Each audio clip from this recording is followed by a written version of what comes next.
Sejam muito bem-vindos a mais um episódio do podcast Paleonto Antropólogo. Hoje o nosso convidado é o Dr. Diego Martínez, diretor científico da RHE.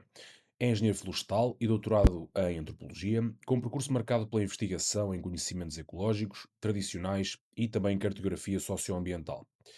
É autor do livro Usos e Desusos das Terras de Torém.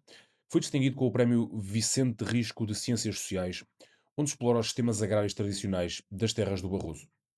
Atualmente é também professor na Universidade Federal do Oeste do Pará, no Brasil, e investigador associado ao CRIA. Esperemos que gostem deste episódio, onde vamos trazer um olhar profundo sobre a relação entre o território, conhecimento e a comunidade. Obrigado.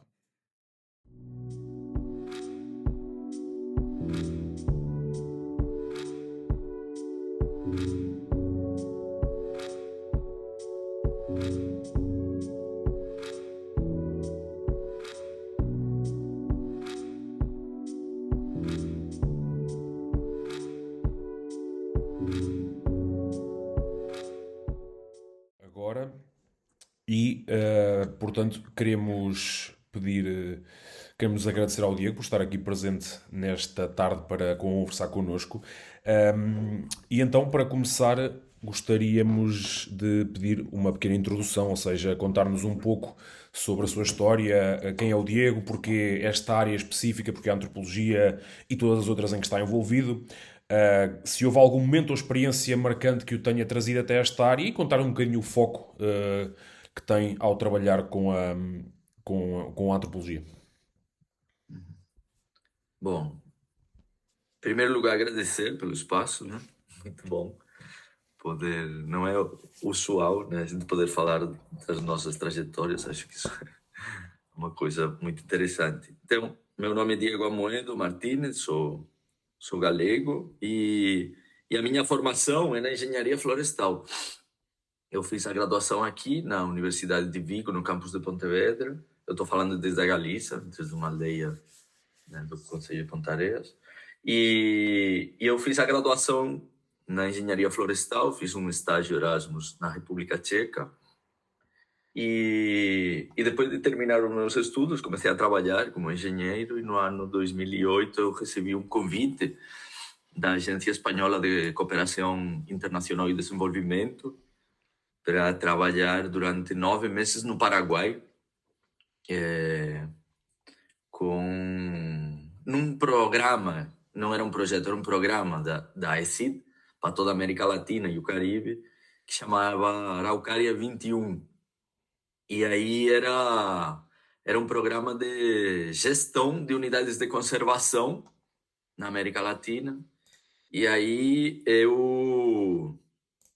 pronto, fui para o Paraguai, comecei a morar lá. E aí tive o meu primeiro contato com populações indígenas, né? E com populações tradicionais da América Latina. Eu fui para lá no mês de outubro e no mês de dezembro eu fui passar as férias de Natal no Brasil e no ônibus, na verdade na estação de ônibus de Assunção, no Paraguai, eu tinha dreads na época e uma mochila. E uma moça veio e me pediu um isqueiro. Eu fumava na época.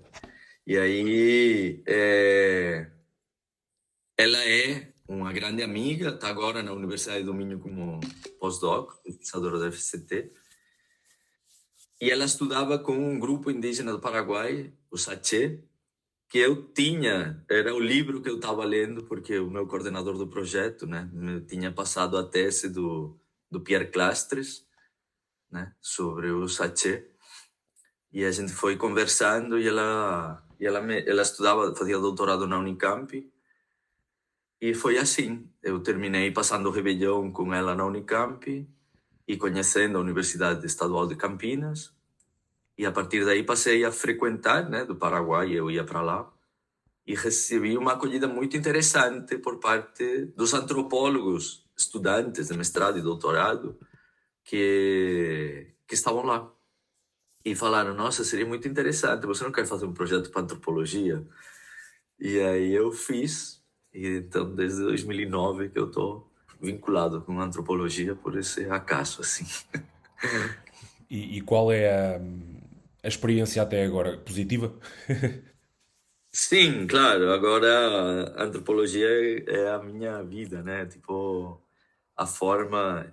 Eu brinco com os meus alunos, né? Que é uma espécie de óculos de sol, né? Que você coloca na cara e que te permite polarizar, né? A vida social mesmo, né? Então, é uma ferramenta de trabalho. Sim, e nessa questão eu acho que é interessante talvez perguntar, vindo então de uma área diferente inicial e entrando em antropologia, quais é que foram, por exemplo, os maiores desafios a tentar fazer, por exemplo, um trabalho antropológico? O Augusto falou também a questão da experiência, ou seja, quais foram as experiências mais marcantes, mas eu também penso que seria interessante perceber, vindo então lá está de uma área da questão florestal e depois fazendo doutoramento em antropologia, como é que foi integrar isso, o que é que foi mais simples ou o que é que já havia de bases, por exemplo, da formação anterior que permitiu um melhor acesso à área e o que é que foi talvez o mais complexo ou mais desafiante de integrar ou de realmente colocar como deve ser para desenvolver o trabalho que desenvolves agora? Foi muito complexo para mim, por exemplo, a aproximação à teoria, né? Eu vinha de uma área técnica, então muitos dos supostos das ciências sociais e humanas, né? A base da teoria sociológica, né? Eu não tinha essa base, né? E é importante isso. No ano 2011 eu entrei para o mestrado, né? E aí eu não tinha essa base comum com os alunos, né? Com os meus colegas de turma, o que fez com que eu tivesse que duplicar e triplicar os esforços teóricos, né? Então eu lembro, por exemplo, debates sobre a noção de imaginação, sobre a noção de invenção, né? Que é um linguajar que a gente tem nas ciências sociais e humanas com um trânsito, né? E que a mim me chocaram muito. Então eu acho que o impacto que eu tenho é de uma abertura, de uma janela para uma outra forma de olhar o mundo. E isso traz também um léxico, uma gramática carregada, né? Desses sentidos diferentes. Ok. Ok. E pegando um pouco nisso, pergunto agora para contar desde essa altura para cá um pouco do percurso e do que é que consiste a carreira do Diego atualmente. Então, eu fiz mestrado entre 2011 e 2014. Em 2012 eu me mudei para a Amazônia, né? A minha companheira passou num concurso lá e a gente mora numa cidade chamada Santarém e Alter do Chão, do estado do lado. e, e depois eu entrei no doutorado em 2014. A minha área de pesquisa é o Barroso, né? Então eu fazia mestrado e doutorado desde o Brasil olhando para Portugal. Então, esse trânsito de leituras, esse trânsito entre continentes, foi uma coisa assim muito marcante. Desde 2017, eu sou professor da Universidade Federal do Oeste do Pará, do curso de antropologia que a gente tem lá, né? Então, com muito indígena, com muito quilombola, com muita população tradicional também. E nesse caso, pergunto assim em sequência que é como é que é então dar aulas de antropologia a tanta gente diferente? Como é que isso funciona? Como é que é a experiência? Como é que há essa articulação?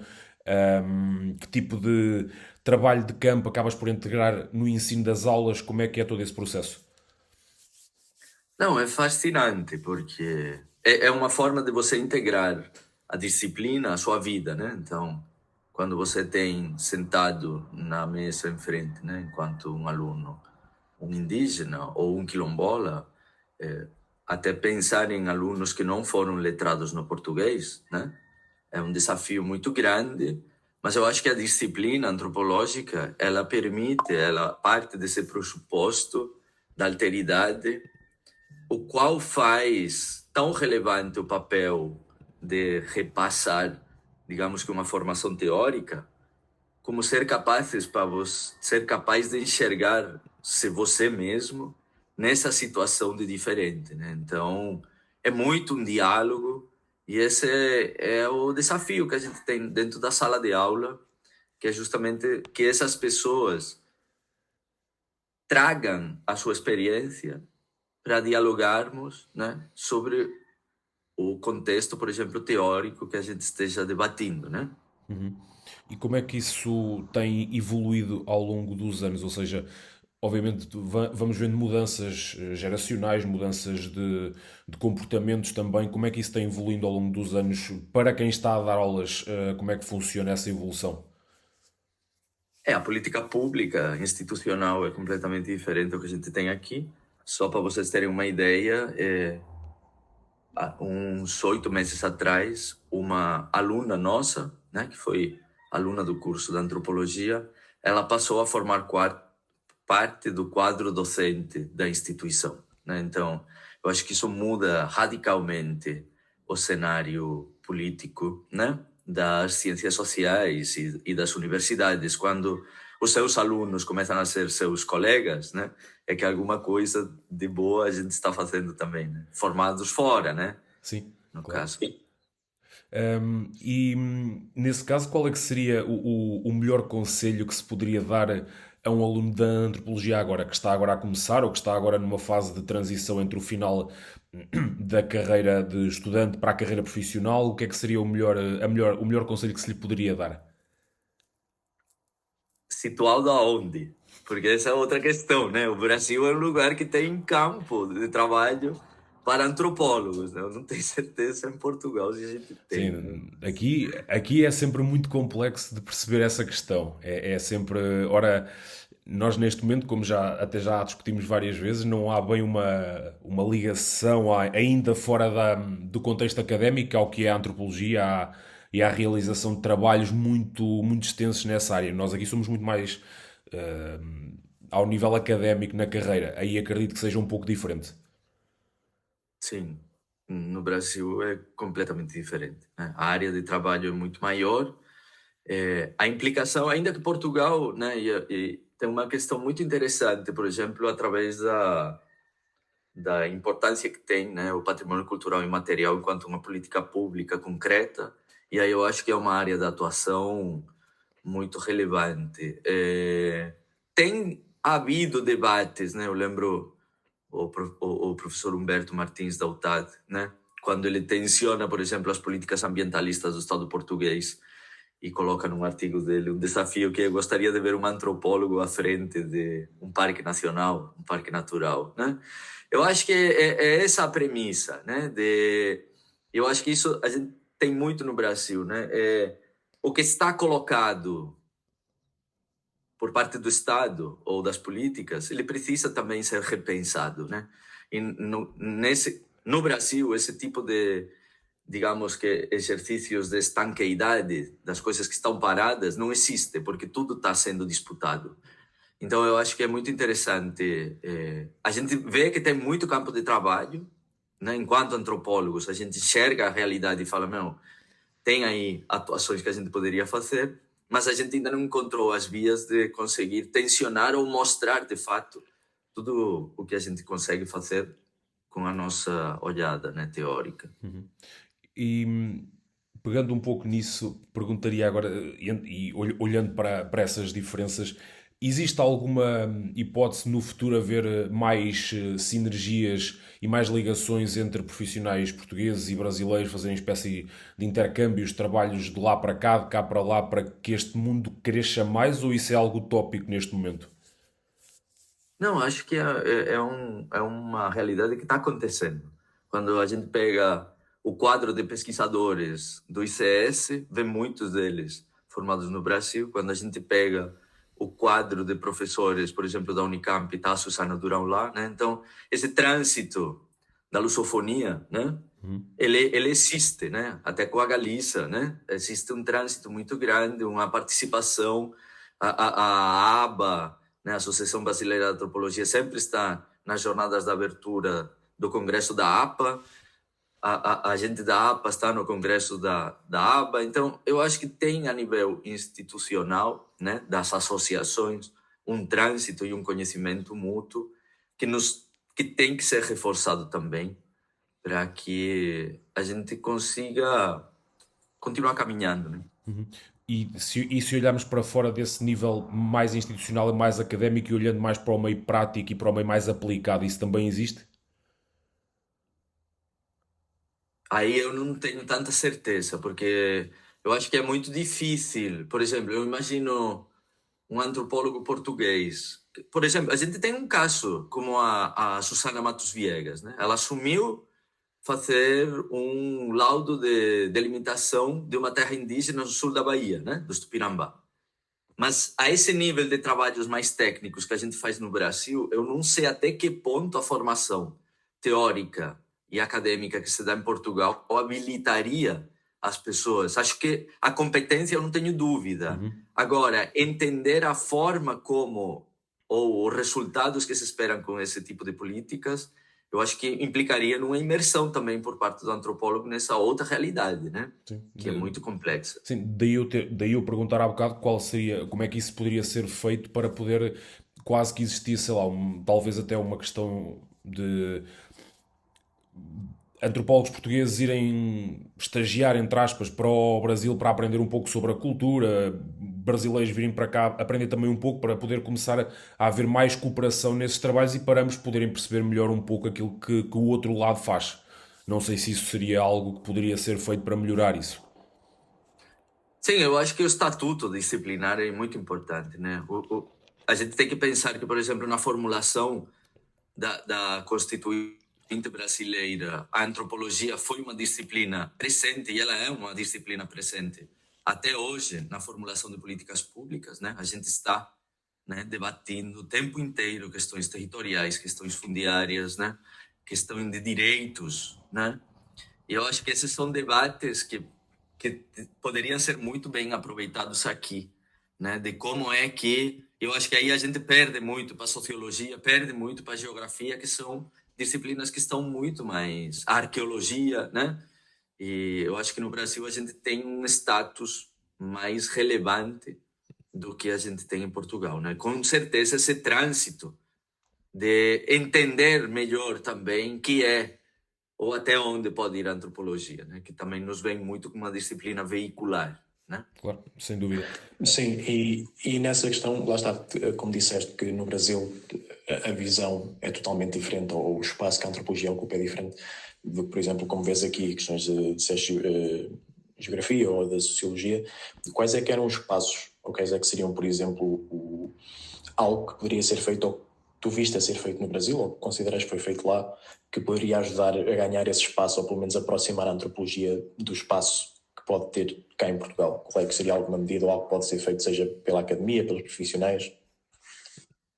Eu acho, por exemplo, um espaço extremamente interessante que a gente tem seria no que aqui é a Associação Portuguesa do Ambiente, né? Os estudos de impacto ambiental, essa componente social, ela aparece como residual, né? O que importa é o ambiente, como se ele fosse alheio à vida social, né? Então, eu acho que a conquista de políticas públicas que garantam os direitos territoriais das populações, por exemplo, quando a gente vai ver os conflitos socioambientais mais presentes em Portugal, a gente não vê uma estratégia, por exemplo, o Brasil é signatário da Convenção 169 da Organização Internacional do Trabalho, que garante a consulta livre, prévia e informada às populações tradicionais atingidas por grandes obras, né? Não que isso se faça, mas há a prerrogativa de que essas pessoas têm que ser consultadas, ouvidas e informadas.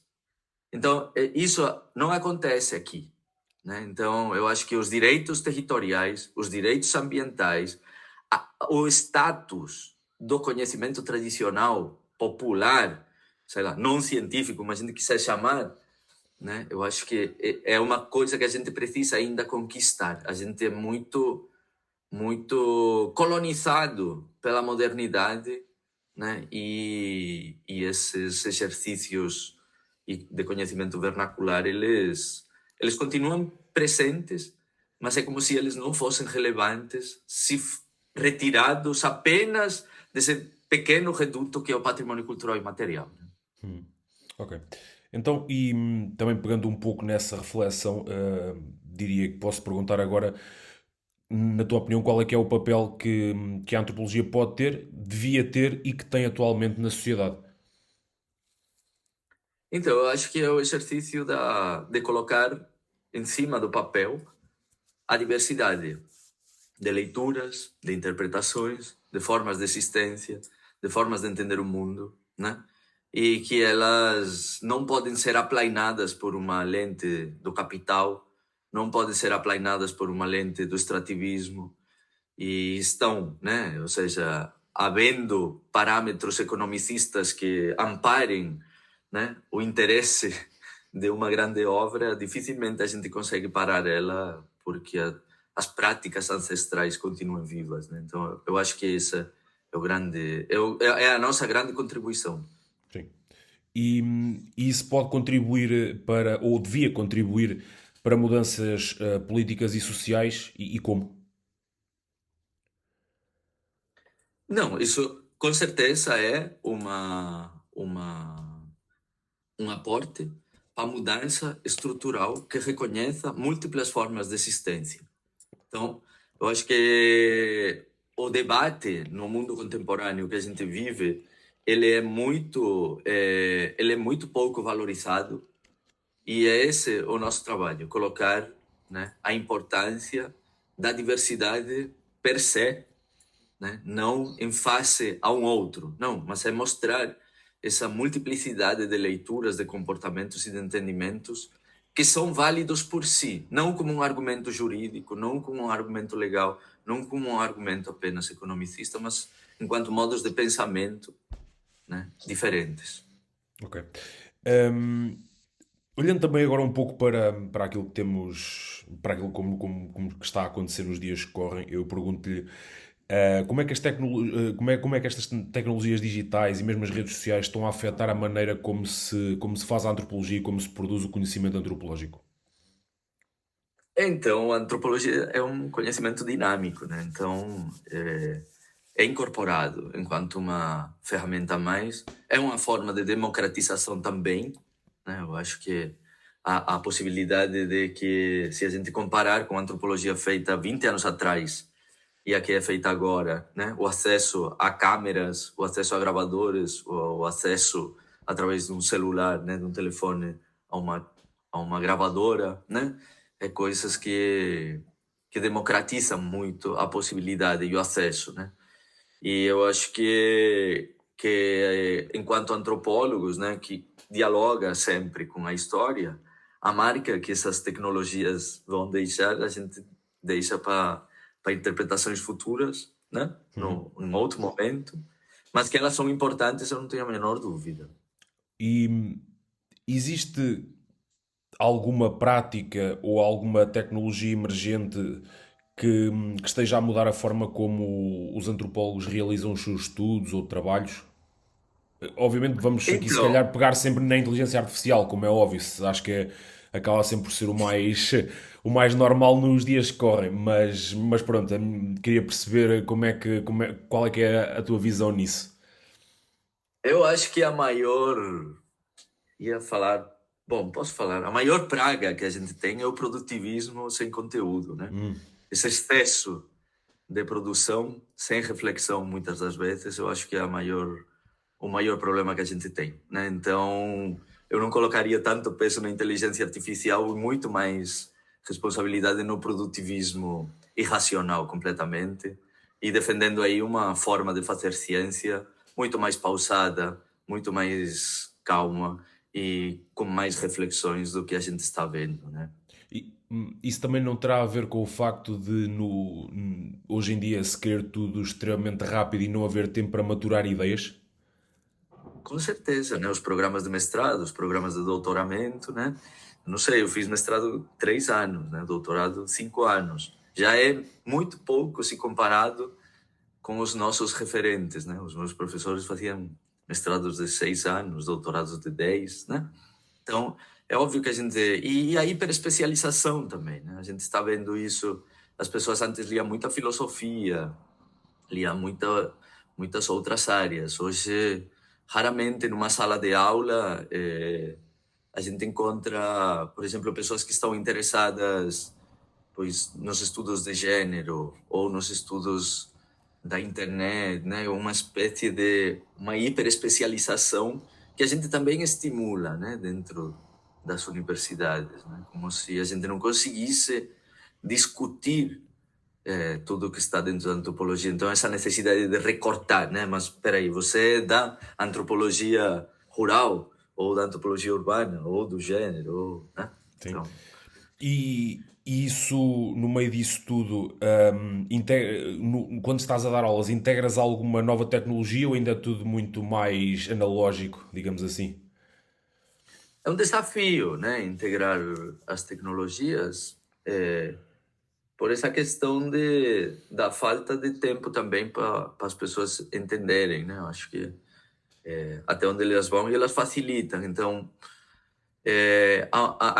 por exemplo, isso, falando da inteligência artificial, você coloca uma questão e o aluno vai no chat GPT ou no DeepSeek, simplesmente copia e cola, né? E você vai ver, ou no chat do WhatsApp, ele vai te entregar uma resposta que você não elaboraria tão bem quanto ele elabora, né? Então, é um desafio que faz com que a analogia volte com todo o seu peso, né? Eu gosto de trabalhar muito com desenho, gosto de trabalhar muito com mapa e gosto de trabalhar com texto escrito. Então, eu acho que isso se impõe enquanto uma realidade, mas entendendo também que o caminho, né, de formação disciplinar, ele é muito pautado pela autoavaliação e autoexigência de cada uma, né? Então, Ok. Passando agora um bocadinho para outra parte, mas ainda dentro desta questão da antropologia no mundo, como é que a antropologia pode abordar ou deve abordar temas mais sensíveis como, sei lá, as guerras que nos estão a rodear nos dias de hoje, questões como a fé, a espiritualidade, tradições, e fazendo isto sem interferir ou julgar? É possível, não é possível? Como é que pode fazer isto? é um desafio. Eu acho que esse é o grande desafio que a gente tem. Porque a questão da intervenção ou não intervenção sempre vai implicar uma olhada, né? Então, semana passada saiu uma coletânea, eu acho que da HAL, da antropologia no Irão, né? E é uma coletânea de artigos muito diversos acerca do que é o Irão, para além do que sai nos manchetes de imprensa do país dos ayatollahs, né? Então, eu acho que é muito complexo, mas eu acho que isso, há antropólogos fazendo trabalho de campo, né? Há muita gente fazendo reflexões em prol dessa diversidade que eu falava antes. É preciso abordar essa complexidade sem simplificações. Isso precisa de tempo, de calma, né? E de uma abordagem também muito mais macro, né? E com isso, e pegando um pouco nessas palavras, perguntaria então que áreas da antropologia é que poderão ganhar mais relevância nos próximos anos?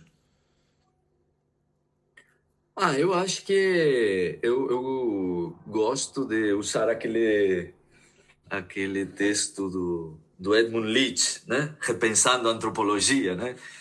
Como um caminho, né? Não é circular, não é cíclico, mas é espiralado, né? Então eu acho que as premissas que a gente tem, né? Elas vão continuar presentes. Então eu acho que o debate sobre antropologia rural faz tempo que estava meio que esquecido, né? Depois daquela tese do Henry Mendras, né? De acabar com o campesinato, né?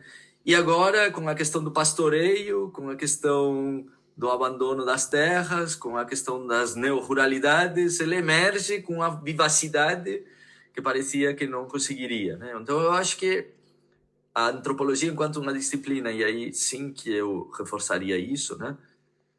Ela, enquanto uma disciplina, eu acho que ela vai continuar estando presente em todos os âmbitos da vida social. Então, é inegável. Ok.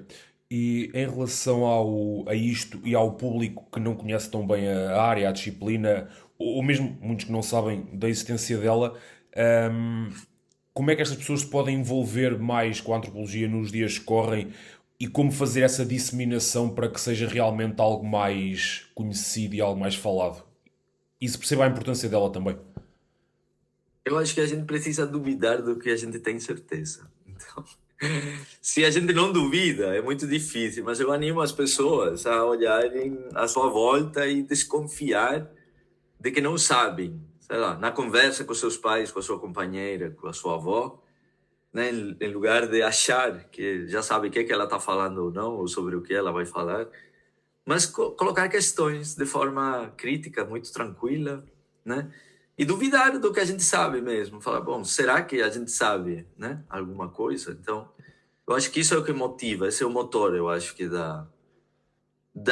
do interesse e do questionamento de tudo que nos rodeia. Ok, Diego.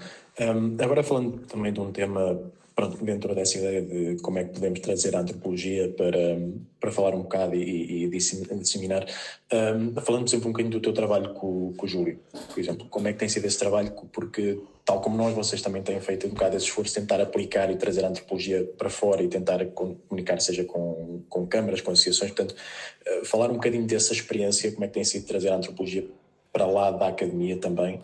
E quais é que têm sido, por exemplo, esses desafios, como é que tem sido essa diferença, por exemplo, de estar no meio académico ou estar neste meio em que estamos a contar com pessoas que muitas vezes podem nem sequer saber o que é a área ou não têm o mesmo conhecimento que pessoas que nós estamos normalmente habituados. Sim. Não, tem sido... O Júlio é economista, eu sou engenheiro, então é um casamento interessante, né? E é um desafio, né? Porque a questão é justamente... Eu acho que a premissa e o ponto de partida é que a gente, enquanto antropólogos, consegue dar para que essas situações ou posições de subalternidade, eles emerjam não através de um discurso, né, do que eles poderiam ser, mas através do que eles são, né? Então, a gente trabalha no Alvão, né? O Júlio trabalhou no Alvão, eu trabalhei mais no Barroso, e uma premissa assim do nosso trabalho é justamente esse, como é que a gente consegue colocar a nossa disciplina, no caso a antropologia, a serviço das pessoas, né, e do que elas fazem. E aí uma via é essa questão do patrimônio cultural e material, né, que a gente explora em Portugal. Okay. E quais é que têm sido sempre os maiores desafios nessa exploração, sempre destes últimos anos, desde que estás a fazer esse trabalho, depois dessa investigação, seja no Barroso, no Alvão, para falar mais da tua experiência, obviamente, mas quais é que têm sido os maiores desafios para fazer essa expansão e fazer chegar isso às comunidades, como disseste? Como a gente faz um trabalho que parte das comunidades, eu acho que fica fora de toda suspeita o nosso trabalho, porque a forma como a gente se relaciona com eles é muito sincera e muito verdadeira, né? Então, são eles que são os nossos maiores apoiadores, né? Depois, subir aí a essas escalas do Estado, né? E dessa multiplicidade de Estados também, tem sido o maior desafio pelos tempos, pela administração, pela burocracia e pela falta de entendimento acerca das possibilidades que a disciplina tem, né? Eu acho que essa é um pouco a ausência de financiamentos públicos muito claros hacia essas medidas, né? Apesar de ter, por exemplo, essa política, né, de salvaguarda dentro do PCI, não haver, por exemplo, um remanente orçamentário que permitisse colocar esse PCI em diálogo e em movimento. Parece que com a catalogação já atinge, né, a nível do Estado português o seu máximo patamar, apenas a Unesco apareceria por fora, mas não existe uma valorização, eu não gosto, um reconhecimento efetivo dessas formas de vida, né? Okay. Pronto, e falando um bocado da tua experiência, ou seja, quais é que foram experiências ou momentos que tu consigas lembrar, ou se existem momentos, por exemplo, em que viste essa evolução de ser capaz de, por exemplo, na tua experiência específica de salvaguardar o património, ou que mostrou que realmente pode estar a evoluir ou pode estar a melhorar essa situação? Tiveste algum momento, alguma experiência que tenha demonstrado isso, ou se mostrou o contrário, por exemplo? Então, por exemplo, com a questão da inscrição da transumância da Serra da Estrela, né? A gente vê aí um reconhecimento a esses pastores, né? E não é só pastores também, né? Gestores públicos que têm uma certa militância para isso, né? E eu acho que a emergência desses temas ou a imposição dessas pautas, ela é uma consequência desses trabalhos muitas vezes deslocalizados, mas que caminham numa direção, né? Então eu acho que a dinâmica das raças autóctonas, né? A persistência dessas atividades, a ideia dos museus, né? Por exemplo, na Serra da Estrela. No caso de Covas do Barroso, né? A gente está terminando o inventário, mas é dentro da mesma linha, ou seja, a forma como a gente chega nas pessoas e a possibilidade de que o que eles... Porque qual é a questão? Eu acho que o grande paradigma é que, em momento algum, nós, enquanto parte de um coletivo, pensamos que o que a gente faz seja uma coisa excepcional, né? A gente faz porque é o que a gente sabe fazer. E pensar na necessidade de patrimonialização para ganhar visibilidade, né? É uma situação um pouco complexa, né? Então, eu acho que esse é o grande desafio. As pessoas se enxergarem enquanto motores de uma dinâmica com reconhecimento, né? Eu acho que no Alto Barroso, com a questão do CIPAM, né, do Patrimônio Agrícola Mundial, foi uma situação bastante complexa de as pessoas entenderem que era aquele selo que eles tinham conquistado, né? Até agora eu acho que não está claro para os agricultores o que significa aquilo lá, né? Eu acho que ao nível do patrimônio cultural e material, a forma de comunicação e de publicidade que o Estado dá é bem maior e muito mais aplicado em questões muito menores, né? Então, eu acho que é um pouco isso, um desafio, mas também um atrativo que tem. Ok. Tendo em conta agora tudo o que temos estado aqui a falar nos últimos minutos, eu perguntaria então qual é que foi, se calhar, o trabalho de campo mais desafiador ou mais marcante que tiveste na tua carreira até ao momento? Bah, aí é difícil, hein? Bom, o primeiro a gente nunca esquece, né? Essa questão de, sei lá, isso levava uns anos na antropologia e falei para minha orientadora, Emília, Emília, eu vou para campo, o que que faço, né? E é isso, né? O primeiro que você se joga é uma situação muito, muito complexa, né? No meu livro tá falado dessa forma e meus amigos lá de Tourém sempre falam que eu era visto que nem um vagabundo, né? Barbudo, com dreads, morando sozinho numa casa no inverno, né?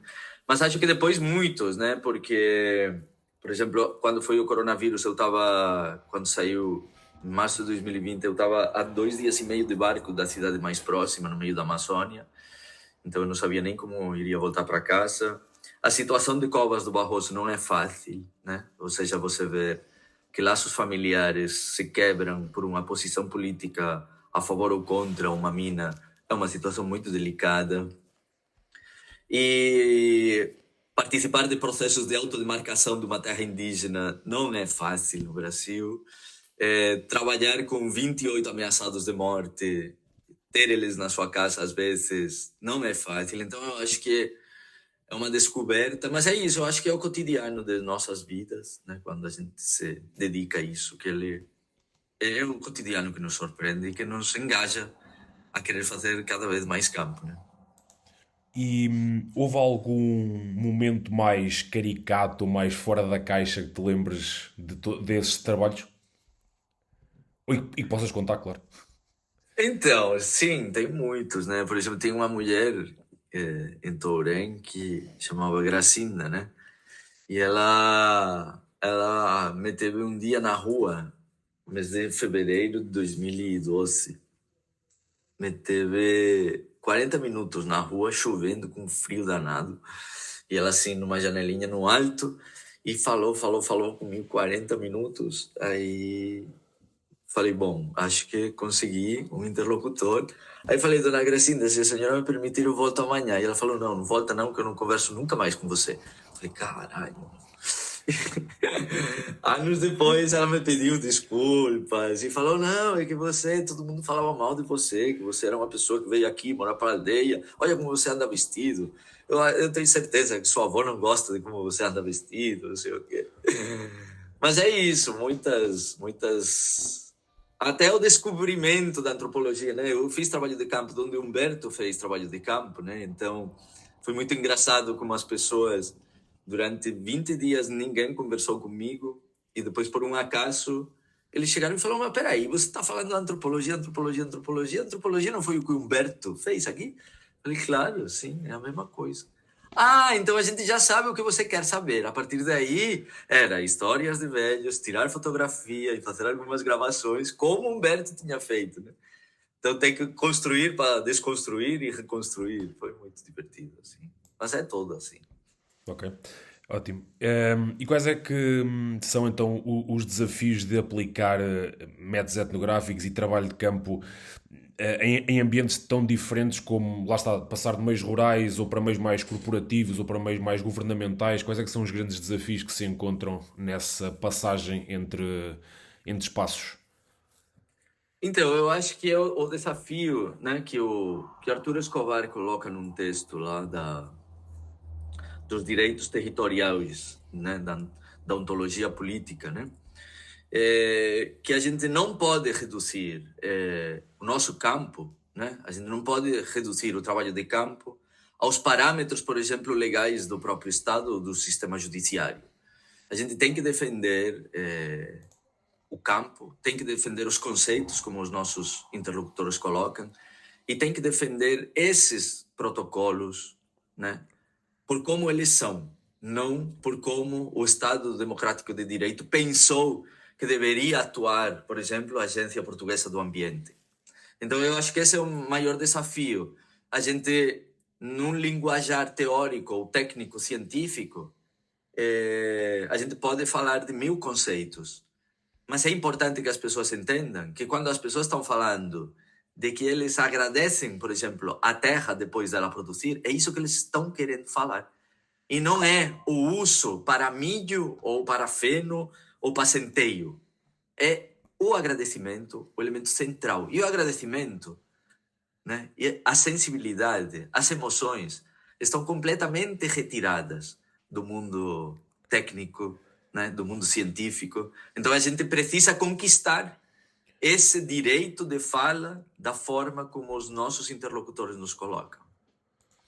Isso vai quase àquilo que eu queria perguntar a seguir para fechar esta secção, que era como é que podemos equilibrar uma objetividade científica com uma intervenção mais prática? Não sei, eu acho que não é questão da gente comprar os argumentos dos nossos interlocutores, né, com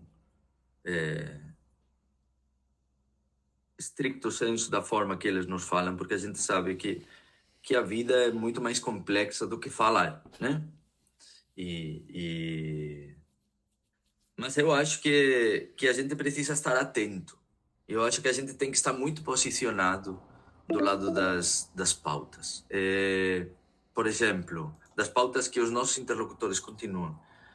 Uma antropologia engajada, uma antropologia implicada, necessariamente ela toma um lado. Não sei se é tão simples assim. Mas sim que é importante a gente reconhecer dentro, por exemplo, dos conflitos, a simetria histórica de alguns agentes.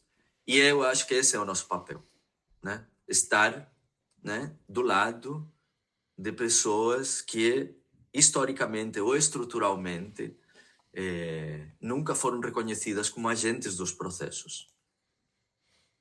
Ok, então vamos agora avançar para uma parte ligeiramente diferente e para começarmos a caminhar para o fim. E queria perguntar se existe algum livro, algum filme, alguma experiência que mudou a forma como vês o mundo, e que possas recomendar. Algum livro, experiência ou filme? Sim, ou música também pode ser. Nossa, é que é muito assim, mas, por exemplo, eu gosto muito de um artigo do Max Gluckman, né? Da análise situacional na Solulândia, né? De como ele transita à volta de um evento que é a inauguração de uma ponte, né? Na Solulândia. Eu acho que é genial assim esse texto para mostrar essa posicionalidade também. E, enfim, acho que é um filme que eu gosto muito de passar e de dialogar com os meus alunos. Os deuses devem estar loucos, né? Não sei se vocês... Mas é uma coisa muito genial que ajuda, não o filme, a trama toda, né? Mas aqueles 15 primeiros minutos é uma loucura, assim, né? Como é que uma garrafa, né, de vidro dentro de um território onde não tem, né, onde não tem vidro, né? Que ela causa quando é uma só, acho que é uma ótima metáfora para pensar. Isso, a alteridade mesmo, né? Ok. E... Agora uma questão, assim, de uma resposta assim ligeiramente mais rápida, que era, se pudesses conversar com um antropólogo ou figura histórica do passado, quem é que seria e porquê? Não.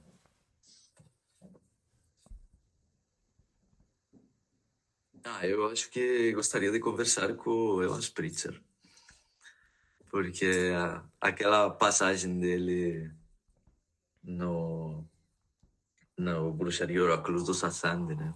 De quando cai o galho, né, na cabeça. Eu acho isso genial. Mas também entender um pouco essa banalização que se faz da colonialidade, né, por parte dos antropólogos britânicos. Okay. Praticamente mesmo para fechar, como é que a tua visão do mundo mudou desde que começaste a estudar antropologia? E a aplicá-la? Eu sou outra pessoa, né? Mesmo. Mudou. E mudou completamente, assim. É um engajamento, né, com a vida e com a diversidade e também com os direitos, né, ao território. Eu acho que isso é uma questão muito profunda, assim, para quem trabalha na Amazônia e mora lá, e que trato de colocar aqui também em pauta, né, esse reconhecimento das pessoas e os direitos ao seu território como eles querem. Ok. E, para fechar, a última questão, qual a mensagem gostarias de deixar para aqueles que estão agora a começar a explorar ou a ter interesse pela antropologia? Não, animar, é imersão. É uma imersão mesmo, na medida do possível, né? Acho que anima todo mundo, ainda que não seja fácil no princípio, os diálogos teóricos não sejam instigantes, mas eu acho que tem uma questão do caminhar mesmo, como o Ingold fala, e que a gente descobre os seus próprios caminhos, né, caminhando, e uma vez que você incorpora essa lente disciplinar, né, a possibilidade de conversar com as pessoas, e não querer impor o seu entendimento, eu acho que é uma abertura para uma dinâmica de vida mesmo outra. Ok. Pronto, e com isto encerramos a nossa conversa. Quero agradecer ao Diego o tempo que disponibilizou para falar connosco. Espero que tenhas gostado de estar aqui. Não sei se o Daniel quer dizer alguma coisa para fechar este episódio. Não, queria agradecer também ao Diego, agradecer o tempo que dispensaste connosco e se quiseres deixar alguma mensagem final, algum comentário final, estás à vontade. O espaço é teu. Sim, o espaço é teu, se quiseres deixar alguma coisa ou dizer algo. Não, eu só gostaria das pessoas olharem, né, para a volta com curiosidade, né? E eu acho que isso é o que me cautiva, assim, da antropologia, de poder prestar atenção às cenas, né, que o nosso cotidiano não nos permite. Eu acho que essa é a grande questão extraordinária da antropologia, que quando a gente faz trabalho de campo, a gente foge do nosso mundo e a gente entra num mundo, né, não outro, porque é compartilhado, mas que se a gente vai de coração aberto, as pessoas vão nos receber com o coração aberto e as pessoas e a gente pode ter conversas que nunca antes teve. E eu acho que isso é muito importante. Ok. Pronto, vamos ficar então por aqui. Agradeço mais uma vez ao Diego e vemo-nos num próximo episódio. Obrigado. Obrigado a vocês. Obrigado mais uma vez por estarem presentes neste podcast pela Lente do Antropólogo, este desenvolvido com o Dr. Diego Martínez. Agradecemos mais uma vez a vossa presença e esperamos ver-vos no próximo episódio. Obrigado.